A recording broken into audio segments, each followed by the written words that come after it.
Hello दोस्तों, quarter 3 के results persistent systems के आए हैं। डिस्कस करेंगे डिटेल में रिजल्ट्स को, और डिविडेंड और स्टॉक स्प्लिट दोनों ही डिस्कस इस वीडियो में हम करने वाले हैं। शुरुआत हम डिविडेंड से करते हैं। कितना डिविडेंड आ रहा है? 32 रुपीज का। ये क्या है? इंटरिम डिविडेंड आ रहा है परसिस्टेंट सिस्टम्स की तरफ से, और जो भी एलिजिबल इन्वेस्टर्स हैं February 18 तक उनको पेमेंट हो जाएगा। पहली चीज। नेक्स्ट कौन सी इंपॉर्टेंट डेट है?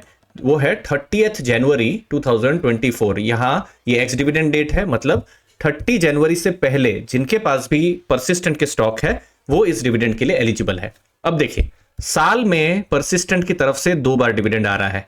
एक आ रहा है क्वार्टर 3 के बाद, मतलब अभी जो आया है वो, और फिर जो नेक्स्ट डिविडेंड है वो क्वार्टर 4 के रिजल्ट्स के बाद आता है। मतलब क्वार्टर 4 के रिजल्ट अप्रैल मई में आता है, तो जुलाई के महीने में डिविडेंड आता है। अब जैसे 2022 में इंटरिम डिविडेंड 20 रुपीज का था, फिर 28 रुपीज लास्ट ईयर था, और इस बार 32। तो इससे क्या पता चल रहा है कि डिविडेंड जो है परसिस्टेंट की तरफ से पिछले कुछ सालों में इंक्रीज हो रहा है। ठीक है, अब साल में 2 बार आ रहा है, दूसरा डिविडेंड जुलाई में आ रहा है, तो टोटल 31 रुपीज डिविडेंड था, और पिछले साल एक्चुअली में 40 रुपीज का डिविडेंड था। ठीक है, चूंकि स्पेशल डिविडेंड आया तो इसीलिए 50 रुपीज हो गया। तो स्पेशल डिविडेंड इस बार आएगा नहीं आएगा हमको नहीं पता है, तो हम लोग ऐसा अभी फिलहाल मान सकते हैं कि 31 था, फिर यहां पर 40 रुपीज का डिविडेंड, स्पेशल डिविडेंड के साथ 50 रुपीज। ठीक है, अभी 32 रुपीज का डिविडेंड है। अब देखते हैं कि क्वार्टर 4 में बोर्ड ऑफ डायरेक्टर्स क्या डिसाइड निर्णय करते हैं। ठीक है, नेक्स्ट डिविडेंड के बाद स्टॉक स्प्लिट। स्टॉक स्प्लिट यहां क्या हो रहा है?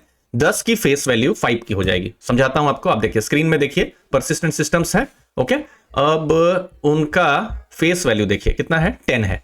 तो 10 की फेस वैल्यू आधी हो जाएगी, 5 हो जाएगी। तो आधी हो जाएगी तो जितने भी शेयर्स हैं आपके वो डबल हो जाएंगे, और जो शेयर प्राइस है वो भी हाफ हो जाएगा।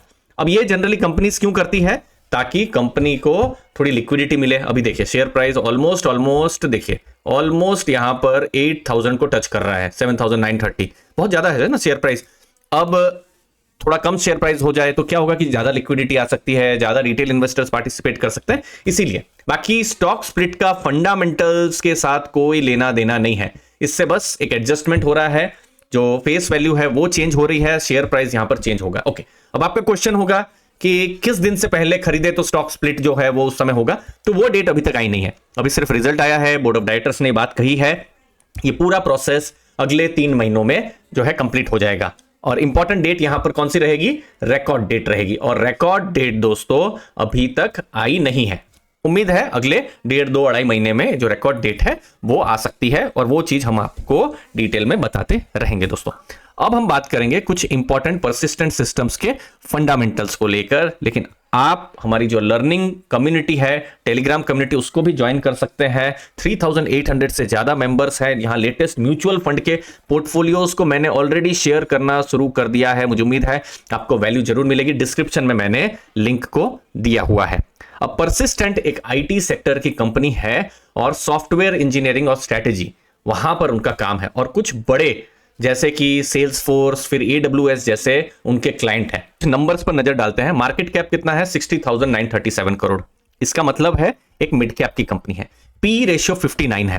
अब पी रेशियो 59 अगर आप देखेंगे हिस्टोरिकल लेवल से, 10 ईयर का डेटा है, उनको 1920 का मिला है। लेकिन पिछले अगर आप 3 साल देखेंगे उनको बहुत हाई, 3 साल का एवरेज भी देखिए 40, 41, 42 का है।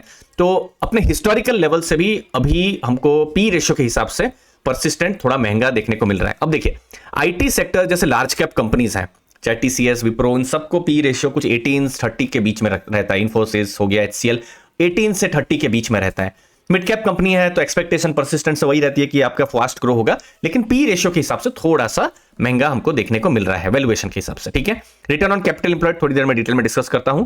रिटर्न ऑन इक्विटी कितना है? 25.3, मतलब जो शेयर होल्डर्स ने जो पैसा लगाया है उस पर कंपनी कितना कमा के दे रही है, तो 25.3। क्या ये अच्छा है? चलिए किसी नियरेस्ट किसी कंपनी के साथ कंपेयर करते हैं। जैसे मैंने यहां पर टाटा एलेक्सी है, KPIT है, उनके साथ मैं एनालिसिस करता हूं, तो उनका भी देखिए ROE लगभग 41 है, KPIT का भी 25 है। तो ये अगर आप परसिस्टेंट का देखेंगे स्ट्रॉन्ग नंबर्स हमको देखने को मिल रहे हैं। प्रोमोटर होल्डिंग कितना है? 31, जो कि डिसेंट है। तो डेट यहां पर 0.13 हमको देखने को मिल रहा है।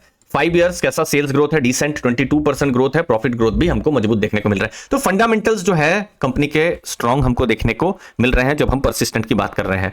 लॉन्ग टर्म में आप देखेंगे उनका बहुत स्ट्रॉन्ग रेवेन्यू ग्रोथ हुआ है। अगर मैं 3 इयर्स की ही बात करूं, $238 मिलियन था और अभी देखिए $1150 मिलियन का उनका रेवेन्यू है।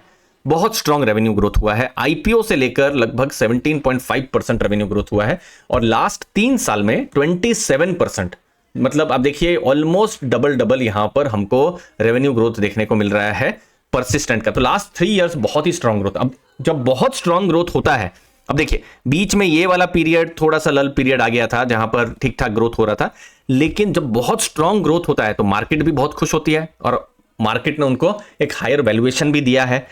अब ऐसे केस में क्या यही 50-60 का वैल्यूएशन उनको डिजर्व करना चाहिए, ये मार्केट बताएगी। लेकिन जरूरी क्या होता है, कंपनी का परफॉर्मेंस भी डिसेंटली 20-25% से ग्रो होना चाहिए एटलीस्ट। कैसा ग्रो हुआ है?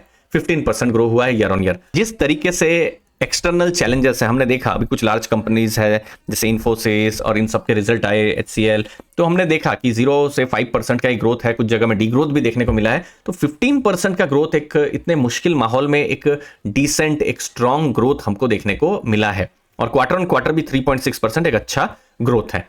एबिट आप देखेंगे 9% ग्रोथ हुआ है जो कि मजबूत है। प्रॉफिट लगभग 20% बढ़ा है, ये भी एक स्ट्रॉन्ग चीज है। तो जो नंबर्स दिखा रहे हैं, देखिए 50-60 का उनको पीई मिला है, लेकिन कंपनी ने जस्टिफाई भी किया है हायर ग्रोथ के साथ। अगर यही 50-60 का पी रेशियो हो कोई भी कंपनी का, और सोच लीजिए सेल्स ग्रोथ 2% हो, 1% हो, तो फिर थोड़ी सी चिंता हो जाती है। लेकिन यहां हाई वैल्यूएशन है, लेकिन क्या उतना भी हाई वैल्यूएशन वो डिजर्व करती है, वो कौन तय करेगा? वो मार्केट है। मार्केट आने वाले टाइम में बताएगी कि क्या उनको वैल्यूएशन मिलना चाहिए, बट फिलहाल उनको एक हायर वैल्यूएशन अपने हिस्टोरिकल लेवल से मिल रहा है। अब जो थोड़ी देर पहले जो मैं डिस्कस कर रहा था, ROCE का ट्रेंड। ROCE अभी आप देखेंगे पिछले कुछ सालों में लगभग 27 से 30 के बीच में है और लेटेस्ट रिजल्ट में कितना आया है? 29.3। स्क्रीनर में आपको थोड़ा अलग दिख सकता है, थोड़ा सा यहां पर डेटा आने में टाइम लग सकता है। तो 30 के आसपास ROCE है। अब ROCE क्या होता है, और ये सिर्फ परसिस्टेंट ही नहीं, किसी भी कंपनी एनालिसिस में आपको डिस्कस करना है, देखना है।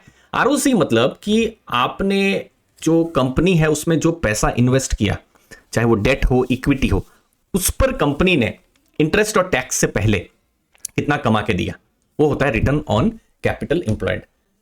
आइडियली 10-12% से ज्यादा किसी भी कंपनी का हो तो अच्छा माना जाएगा।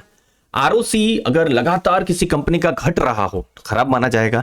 ROCE किसी भी कंपनी का 5-6 हो या और कम हो या नेगेटिव हो तो खराब माना जाएगा।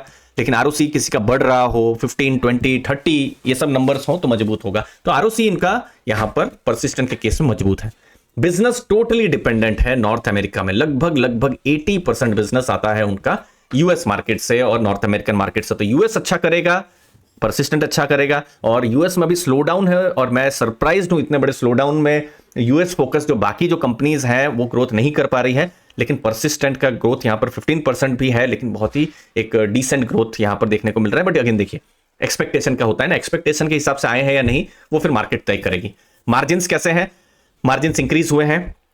एबिट मार्जिन 14.5% हुए हैं जो कि लास्ट क्वार्टर से इंक्रीज हुआ है। और लास्ट ईयर अगर आप इसी समय में देखेंगे 15.4% है। तो मार्जिन अगर बढ़ते रहे तो हमको पॉजिटिव देखने को मिलेगा। तो ओवरऑल कुछ पॉजिटिव्स भी है और कुछ चीज में कॉशन भी रखना है। जैसे अगर फॉर एग्जांपल जो वैल्यूएशन है इसी तरीके से बढ़ता रहा तो फिर थोड़ा कंफर्ट लेवल से ऊपर हो जाता है ये बिजनेस। और अगेन ये जो 15% है क्या ये मार्केट के अनुमान के हिसाब से आया है ये हमको नहीं पता है, ये मार्केट ही फाइनल यहां पर डिसाइड करेगी। आपका क्या व्यू है जरूर बताइएगा कमेंट सेक्शन में। आपके कीमती समय के लिए दोस्तों बहुत बहुत धन्यवाद। थैंक यू दोस्तों।